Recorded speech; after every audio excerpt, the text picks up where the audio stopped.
Hello my dear students, आप लोगों के लिए पेस योर सेल्फ जो सीरीज चला रहे हैं बच्चों, उसका आज हम सेट 2 और लेक्चर 1 स्टार्ट करेंगे।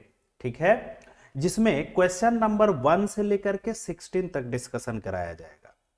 ध्यान रहे, पहले अपने से बनाइएगा, ठीक, फिर उसके बाद आंसर मैच मैच करना। देखो 1 से लेकर के 16 तक जितना क्वेश्चन होगा ना, सब एक नंबर का रहेगा। ठीक है, सारा एक एक नंबर का रहेगा। तो चलो बच्चों स्टार्ट करते हैं। क्वेश्चन नंबर 1 कह रहा है, देखिए क्वेश्चन नंबर 1 कि right the value of cos inverse -1/2 +2 sine inverse 1/2। तो देखो कॉस इनवर्स -x का फॉर्मूला होता है मेरे प्यारे बच्चों, pi minus cos inverse x। तो यहां पर cos इनवर्स -1/2 है, पहला वाला बना रहे हैं तो लिखेंगे पाई माइनस कॉस इनवर्स 1/2। ठीक है, लिख दिए। अब प्लस 2 साइन इनवर्स 1/2। अब देखो बच्चों, पाई माइनस कॉस में 1/2 किसका वैल्यू होता है? तो कॉस में 60 डिग्री का वैल्यू 1/2 होता है, यानी पाई/3 प्लस 2 साइन में 1/2 किसका वैल्यू होता है? तो 30 डिग्री का, यानी पाई/6। तो 2 3 जा 6, पाई/3 कैंसिल, यानी पाई इसका आंसर हो गया मेरे प्यारे बच्चों। ठीक है, क्लियर है। अब सेकंड क्वेश्चन देखो कि आर एक रिलेशन है सेट 1 2 3 पर। ठीक है, और आर रिलेशन दे रखा है 1,2, एक ऑर्डर पेयर है 1,2।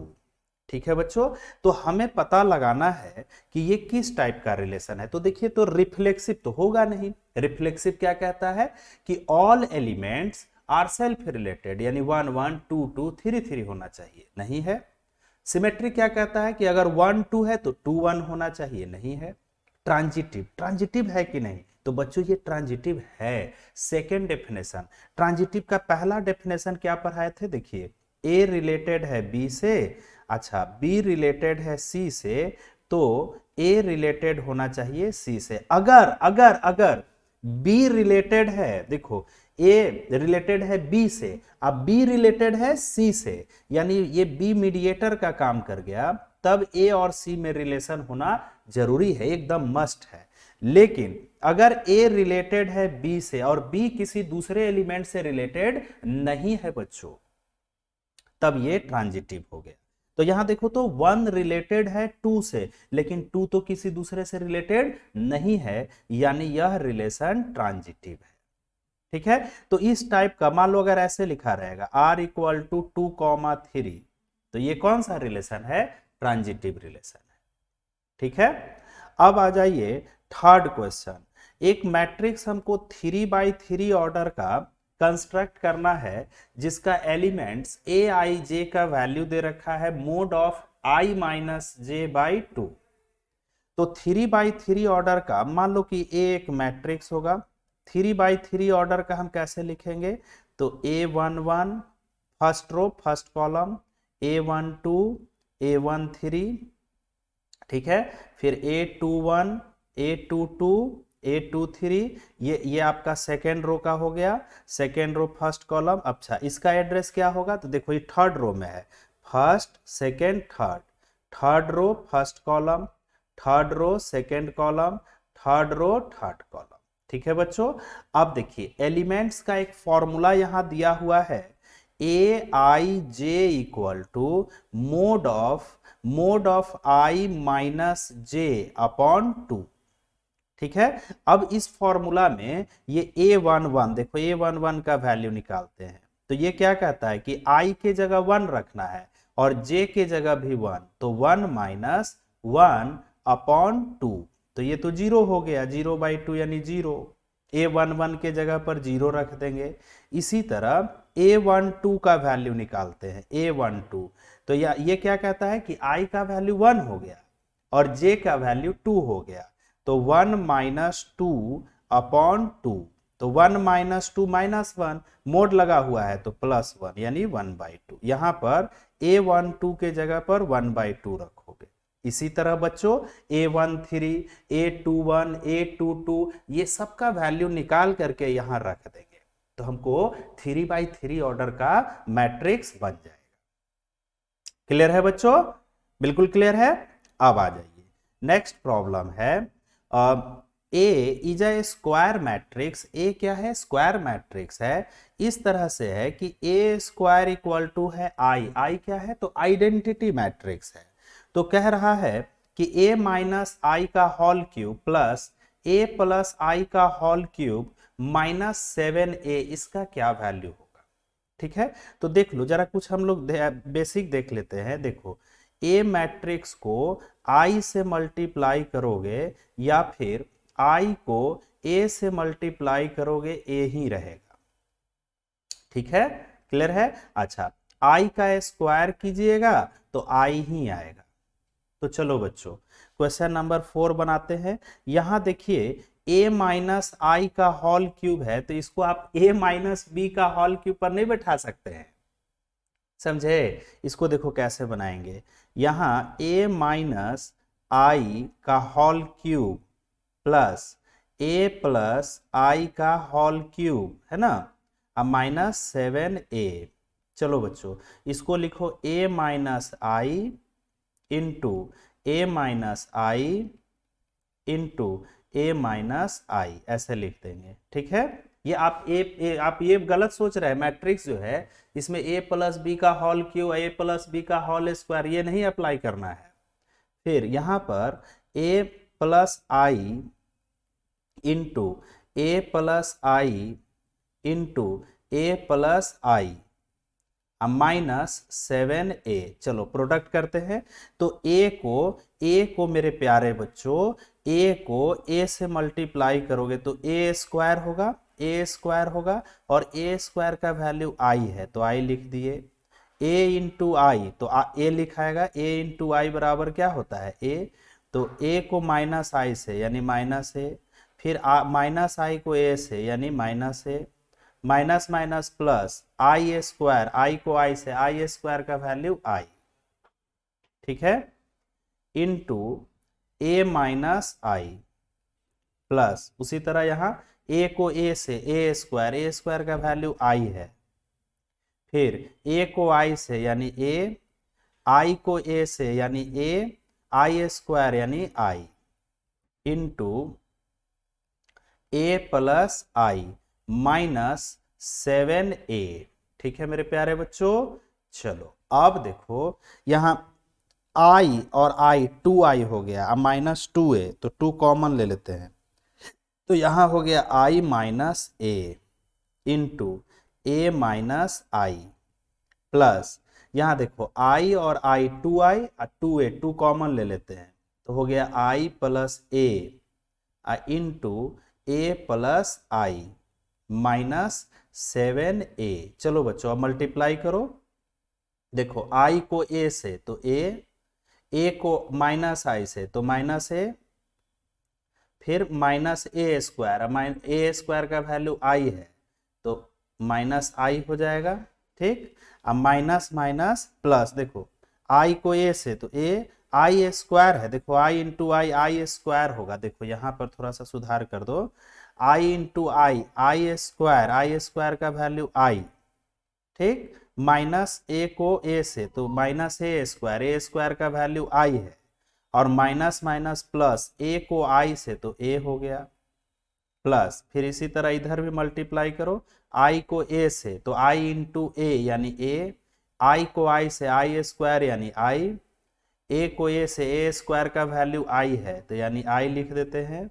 अच्छा, a इंटू आई यानी a माइनस 7a। ठीक है बच्चों, अब देखो यहाँ a और a 2a हो गया, 2 2 जा 4a minus 2i, minus into 2 तो माइनस 4i, a 2a 2 2 जा 4a, फिर i 2i 2 2 जा 4i माइनस 7a। अब बच्चों देखो तो माइनस 4i या प्लस 4i कट के जीरो मैट्रिक्स हो गया, 4a और 4a, 8a में से 7a घट गया यानी ए इसका आंसर हो जाएगा। ये बड़ा इंपॉर्टेंट क्वेश्चन है बच्चों, इसका आंसर क्या आएगा? ए। क्लियर है? तो आप जो है ऐसा जब भी क्वेश्चन आएगा तो स्क्वायर वाला या क्यूब वाला फॉर्मूला अप्लाई मत कीजिएगा, ठीक। अब चलो बच्चों सेकेंड प्रॉब्लम है इसका, इसको नोट कर लीजिए सब, इसको नोट कर लो, इरेज करेंगे। सेकेंड प्रॉब्लम बनाते हैं बच्चों। अब पहले ध्यान रहे सब अपने से बनाइएगा पहले, ठीक है। सबको जो है बच्चों पहले अपने से बनाना है, उसके बाद जो है अगर नहीं बनता है तब आपको देखना है, आंसर मिलाइएगा, ठीक। वीडियो रोक करके पहले अपने से बनाना। अब देखो बच्चों क्वेश्चन नंबर 5 क्या कह रहा है? 5 देखो 5 इतना में बन जाएगा। 5 क्या कह रहा है? Assume that x y z w p are matrices of x जो है x ये है 2/n ऑर्डर का, अच्छा y जो है y 3/k ऑर्डर का है, अच्छा z जो है 2/p ऑर्डर का है, और w है n/3 ऑर्डर का, और p है p/k ऑर्डर का, ठीक है। तो कह रहा है कि द रेस्ट्रिक्शन ऑन n के p so that py plus wy will be defined for what value of k and p। तो k एंड p का वैल्यू क्या होगा? तो चलो देखते हैं। p इंटू वाई, देखो p का ऑर्डर क्या है? तो p/k है।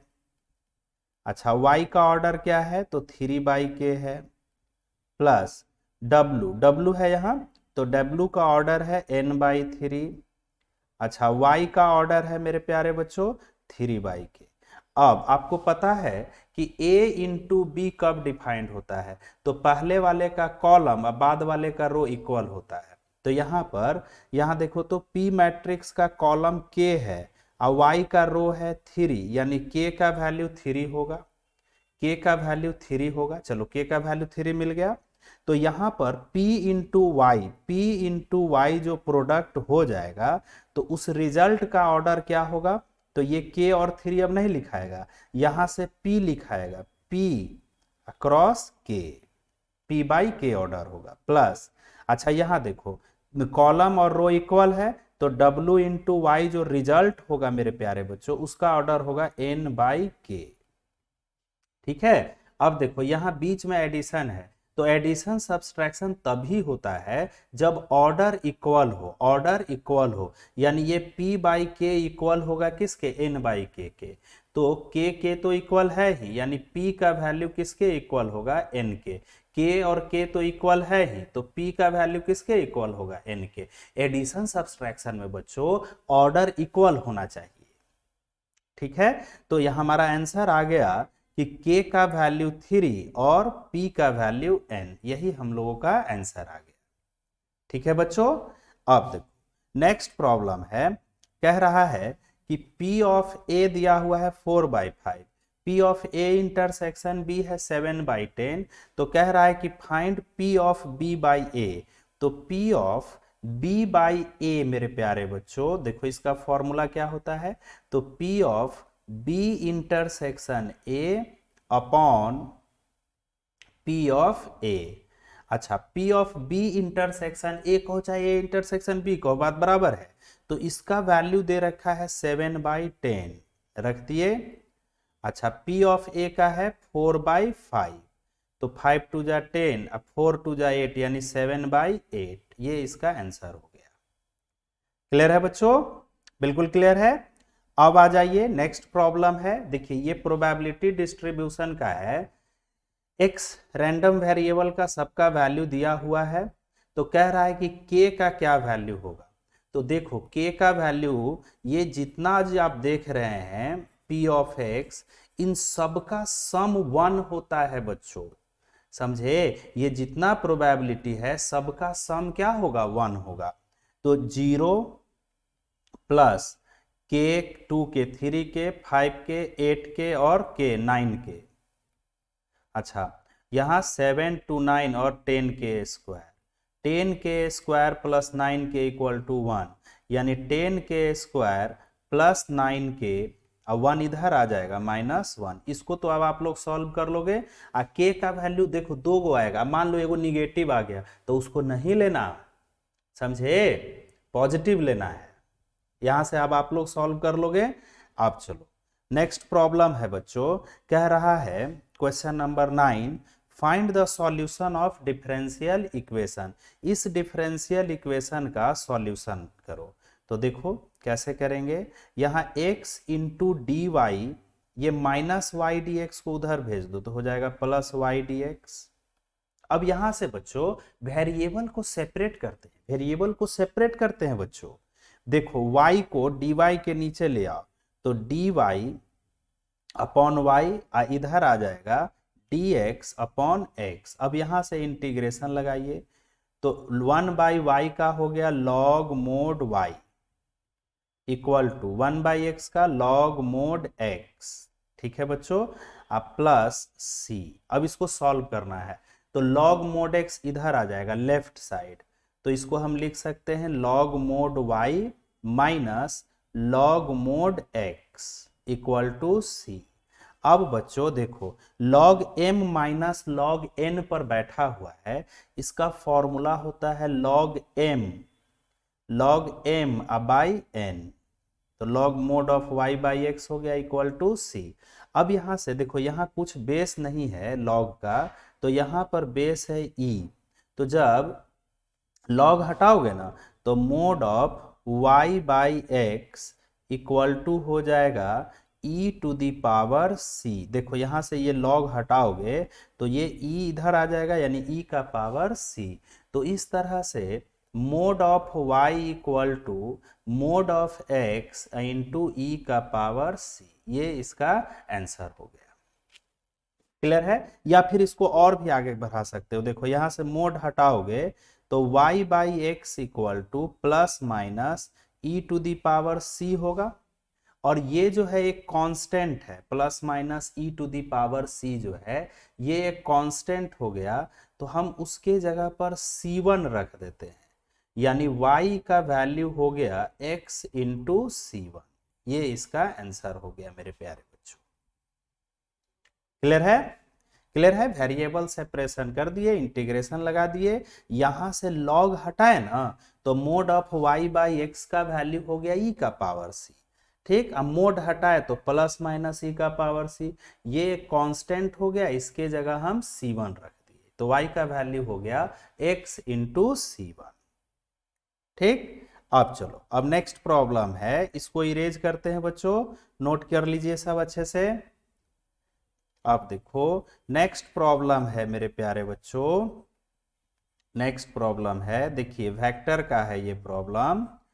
देखो कह रहा है कि find a position vector of A point, एक पॉइंट का पोजीशन वेक्टर हमें निकालना है, विच divides the join of points with position vector a vector minus 2b and 2a plus b in 1:2 internally. Internally जो है 1:2 के रेशियो में इसको और इसको डिवाइड कर रहा है, तब उस पॉइंट का पोजीशन वेक्टर क्या होगा।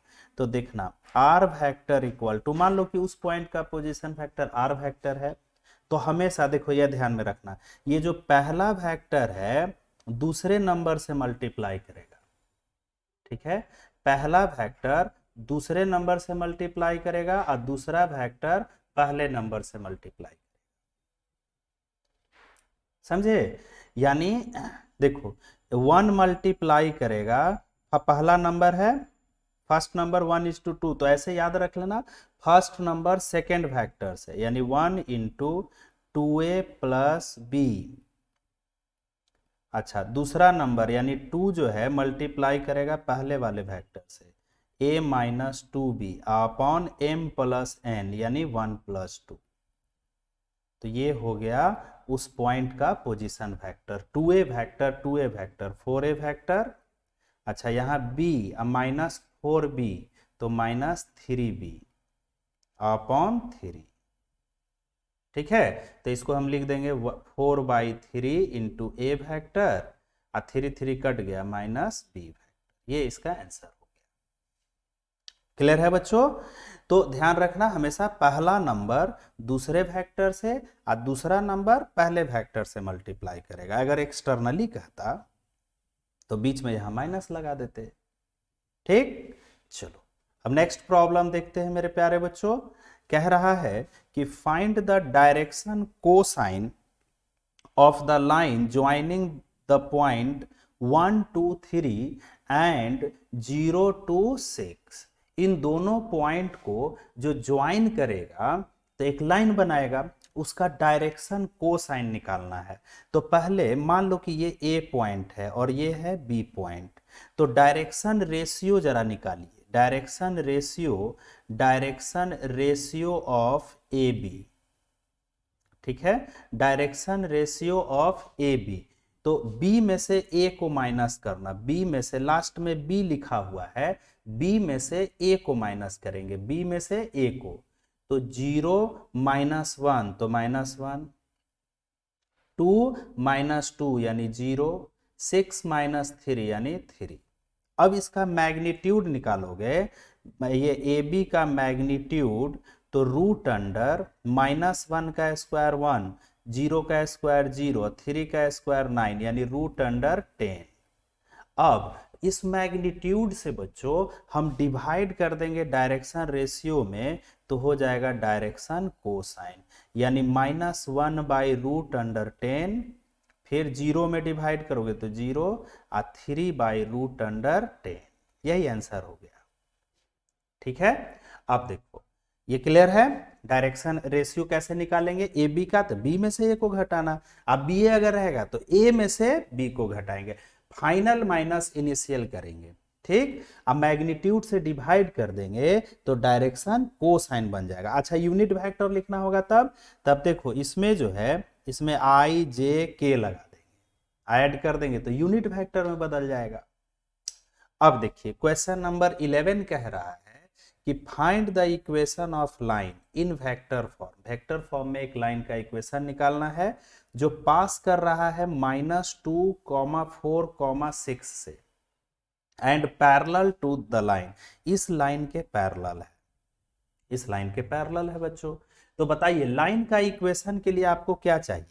एक पॉइंट जो कि पॉइंट दिया हुआ है, एक पॉइंट जो कि पॉइंट हम लोगों का दिया हुआ है बच्चों।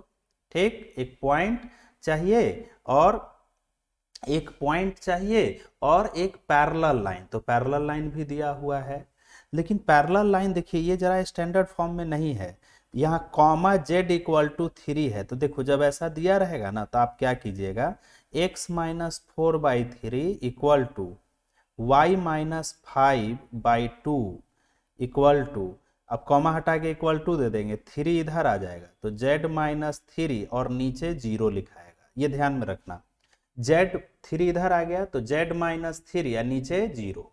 तो अब हमको उस लाइन का इक्वेशन निकालना है जो इस पॉइंट से पास करे और पैरेलल है इस लाइन के। ठीक है, तो वेक्टर फॉर्म में इक्वेशन होता है बच्चों r vector = r1 plus lambda into m vector. ठीक, तो r वेक्टर r1 क्या है, तो पासिंग पॉइंट का पोजीशन वेक्टर, पासिंग पॉइंट है -2 4 6, तो -2i plus 4j plus 6k plus lambda. अच्छा, m वेक्टर क्या है, तो जो पैरेलल वेक्टर है, तो यहाँ पैरेलल वेक्टर का डायरेक्शन रेशियो है 3 to 0। तो वेक्टर में इसमें i j k लगा देंगे तो 3i m वेक्टर बन जाएगा प्लस 2j प्लस 0k। ये हो गया vector equation of line, vector equation of line. Clear है बच्चों? चलिए दम बिल्कुल क्लियर है। अब आगे चलते हैं। कह रहा है कि प्रूव डैट दिस फंक्शन, यह जो फंक्शन है tan x - x is an increasing function. अच्छा, इंक्रीजिंग फंक्शन कब होगा, जब f' का वैल्यू मतलब डिफरेंशिएशन 0 से बड़ा और बराबर होगा।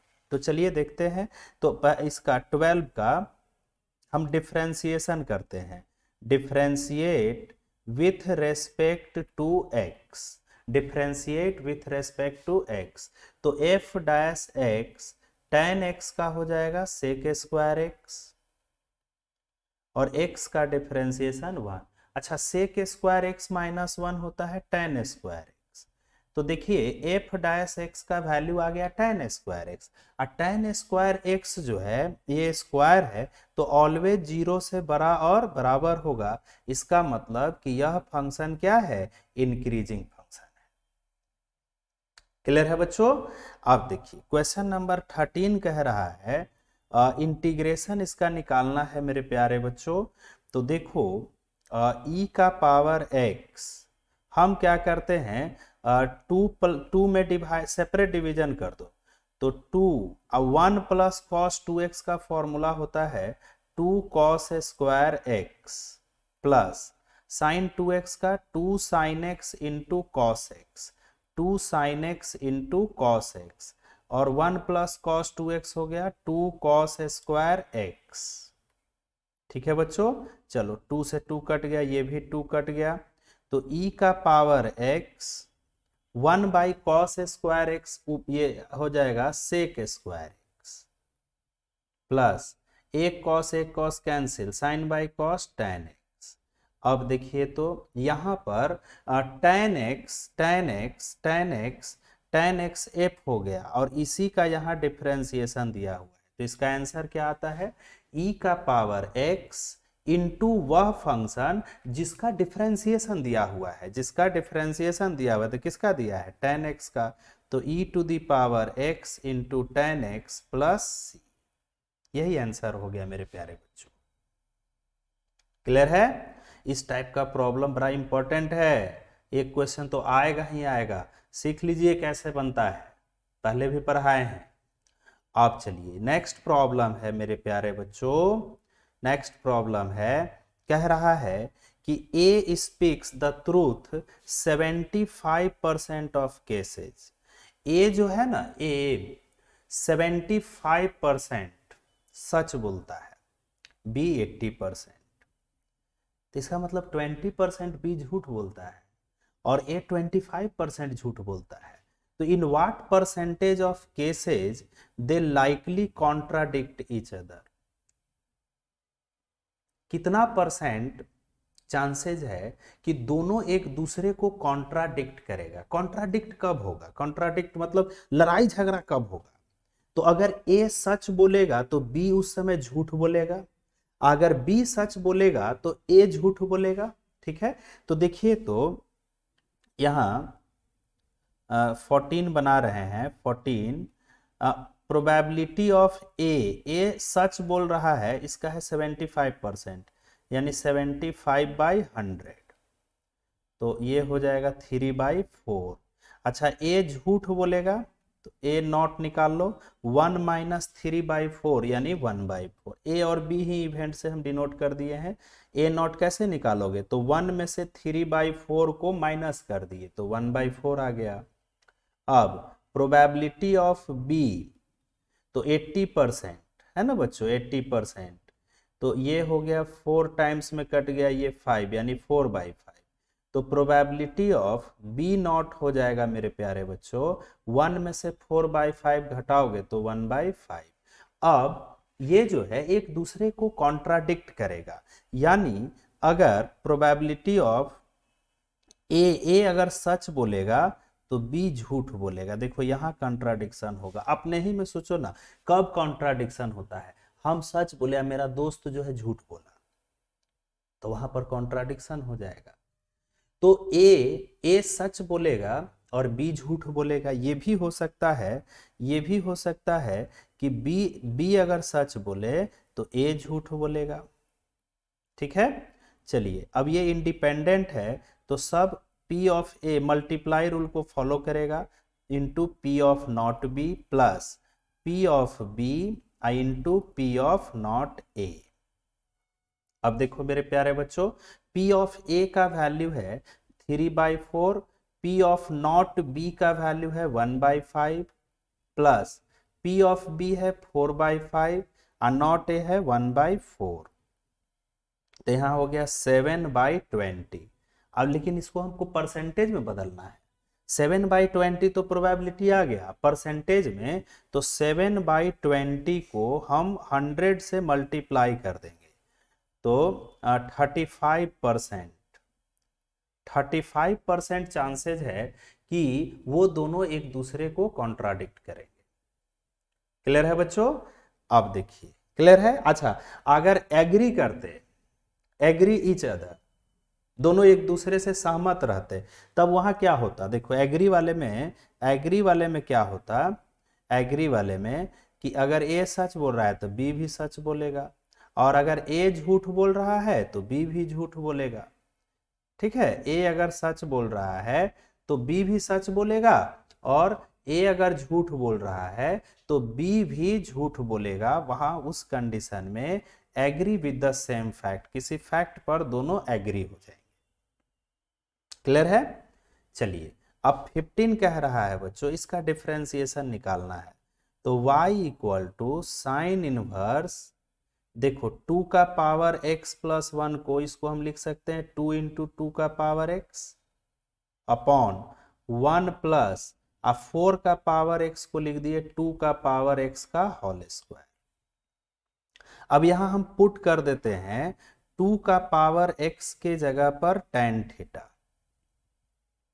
तो हमारे पास आ जाएगा y equal to sine inverse 2 tan theta upon 1 plus tan square theta. तो ये इसका फॉर्मूला होता है इस पूरे का 2 tan theta upon 1 plus tan square theta, ये होता है साइन 2 थीटा। ठीक है बच्चों, तो साइन इनवर्स साइन कैंसिल हो गया, यानी y का वैल्यू आ गया 2 थीटा। अब थीटा यहां से निकाल लीजिए, यहां से निकालोगे तो थीटा का वैल्यू आ जाएगा tan inverse 2 to the power x। ठीक है, तो y इक्वल टू हो गया 2 tan inverse 2 to the power x। अब इसका डिफरेंशिएशन करेंगे dy बाई dx, तो 2 तो मल्टीप्लाई में रहेगा, tan इनवर्स का डिफरेंशिएशन 1 बाई 1 प्लस इसका स्क्वायर, तो 2 का पावर x का स्क्वायर यानी 4 टू द पावर x, और 2 टू द पावर x का differentiation 2 to the power x into log 2, 2 to the power x into log 2। Clear है बच्चों? अब ये 2 का पावर x इंटू 2 मल्टीप्लाई हुआ, यहां बेस सेम है तो पावर ऐड कर देंगे। क्लियर है? बिल्कुल अच्छे से क्लियर है। अब चलिए नेक्स्ट प्रॉब्लम है, कह रहा है find the distance between planes. इन दोनों प्लेन्स के बीच का डिस्टेंस हम लोगों को निकालना है। तो पहले देख लो तो पैरेलल है कि नहीं। देखिए दो प्लेन पैरेलल कब होता है, जब a1 बाई a2 इक्वल होगा b1 बाई b2 इक्वल होगा c1 बाई c2 के। तो देखो तो यहाँ a1 है 2, तो 2 बाई 4, यहाँ a2 है 4, फिर 3/6 और 4/8, तो सब कट के 1/2 के बराबर हो गया, यानी ये दोनों प्लेन पैरेलल है। तो देखिए पैरेलल प्लेन का मेरे प्यारे बच्चों डिस्टेंस कैसे निकालोगे, देखो बहुत आसान तरीका समझा रहे हैं। करना क्या है, देखो कोई एक प्लेन को पकड़ लो, मान लो हम इसको ले लिए, इसमें अपने मन से x के जगह 0 और y के जगह 0 रख देना। अपने मन से कोई भी दो वेरिएबल के जगह 0 रख देना, सबसे आसान तरीका है। तो x के जगह 0 और y के जगह 0 रख दिए, ठीक, तो z का क्या वैल्यू मिलेगा, 4z इक्वल टू 10 हो जाएगा, 2 से कटेगा तो 5/2। ये पॉइंट मिल गया मेरे प्यारे बच्चों, 0,0,5/2। अब इस पॉइंट से इस प्लेन का डिस्टेंस निकालेंगे, इस पॉइंट से इस प्लेन का डिस्टेंस निकालेंगे। काफी आसान है, x और y के जगह 0 रख देना। पहले तो देख लेना कि पैरेलल है कि नहीं। तो x और y के जगह 0 रख देंगे, z मिल जाएगा। अब इस पॉइंट से इसका डिस्टेंस, तो डिस्टेंस भी निकालना आसान है। देखो मोड 4 है, x के जगह पर जिस पॉइंट से निकाल रहे हैं उसका x कोऑर्डिनेट, तो x कोऑर्डिनेट 0 है, रख दिए। फिर बीच में प्लस है, यहाँ है ना प्लस, फिर 6 y के जगह पर पॉइंट का y कोऑर्डिनेट यानी 0 प्लस 8 z के जगह पर पॉइंट का z कोऑर्डिनेट तो 5/2 और ये 18 इधर आ जाएगा तो -18 अपॉन रूट अंडर x का कॉफिशिएंट यानी 4 का स्क्वायर प्लस 6 का स्क्वायर प्लस 8 का स्क्वायर। ठीक है बच्चों, तो ये जीरो और 2 4 जा 8, 20 में से 18 गया तो 2 और नीचे इसको ऐड करके हम लोग लिख देंगे तो 8 का स्क्वायर 64 हो गया और ये 36 तो 116 यही आंसर हो गया। क्लियर है? 2√19 इसका हो जाएगा वैल्यू, देखो 2/2√90 29, ठीक है। 9 4 जा 36, 4 2 जा 8 तो 2 से 2 कट गया, 1/√29 यूनिट इसका डिस्टेंस हो गया इन दोनों पैरेलल प्लेन्स के बीच का। तो ये एकदम कंसेप्ट क्लियर हो गया खूब अच्छे से। तो अब हम लोग अब मिलेंगे नेक्स्ट क्लास में 1/√29। नेक्स्ट क्लास में हम लोग मिलेंगे बच्चों, जो कि अब 16 से 17 से हम लोग देखेंगे। तब तक थैंक यू वेरी मच।